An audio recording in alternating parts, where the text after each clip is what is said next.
नौजवान युवा हैं और जो राजनीति में लोग मंच पे सामने रहते हैं, लोग नीचे उनके भाषणों को सुनते हैं, उनसे काफ़ी उम्मीद रखते हैं। कैसे आप जिस राज्य से मैं आती हूँ, मोदी जी के राज्य से, गुजरात, और गुजरात मॉडल के नाम पर ही ये भाजपा की सरकार 2014 में आई थी।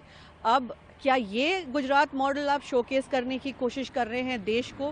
क्योंकि जब चुनाव का वक्त आता है तो आप फिर ये बांटने की, काटने की बात शुरू कर देते हैं। अगर डेवलपमेंट आपका एक मुद्दा रहा है पिछले 10 वर्षों से, और इतनी अगर हमने देश में तरक्की देखी है, तो हम फिर से ये मुसलमान, मटन, मुजरा, मंगलसूत्र बटेंगे, कटेंगे, इस पे क्यों बार बार आ जाते हैं? क्या इसी तरीके से आप लोगों को भावुक करके बांटना चाहते हैं?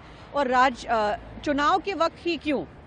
यही आपका वोट बैंक पॉलिटिक्स है क्या? आप विपक्ष पे आरोप लगाते जा रहे हैं, पर जब चुनाव का वक्त आता है तो यही आपकी राजनीति, यही गुजरात मॉडल आप पूरे देश पे थोप देते हैं।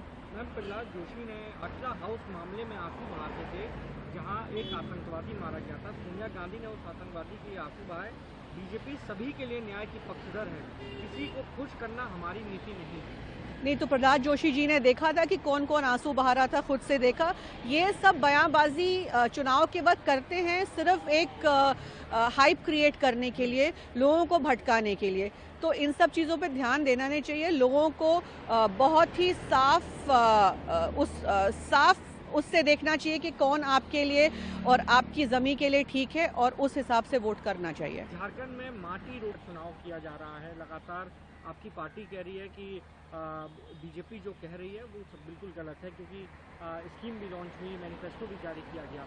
लेकिन घुसपैठियों का एक बड़ा मसला है झारखंड के अंदर। पूरी बीजेपी उसको पिक की हुई है कि बांग्लादेश से लोग आते हैं, यहाँ पर महिलाओं से शादी करते हैं, उनकी ज़मीन हड़प लेते हैं। इस तरीके की बयानबाजी झारखंड के चुनाव को लेकर चली। तो ये ही इलेक्शन के मुद्दे रहेंगे ना। आप झारखंड एक राज्य की तरह देखें तो आप बहुत कुछ कर सकते हैं। अगर आप चुनाव में उतरना चाहते हैं और चुनाव जीतना चाहते हैं, मैं भाजपा की बात कर रही हूँ, तो और कई सारे मुद्दे हैं जो आप इस्तेमाल कर सकते हैं। तो आप लोगों को इन्हीं बातों पर क्यों भटका रहे हैं? और जब आप घुसपैठियों की बात करते हैं और आप बांग्लादेश की बात करते हैं, तो जाहिर है कि आप एक तरफा डाइवर्ट करने की कोशिश कर रहे हैं। आप समझ रहे हैं कि मैं क्या बोलने की कोशिश कर रही हूँ।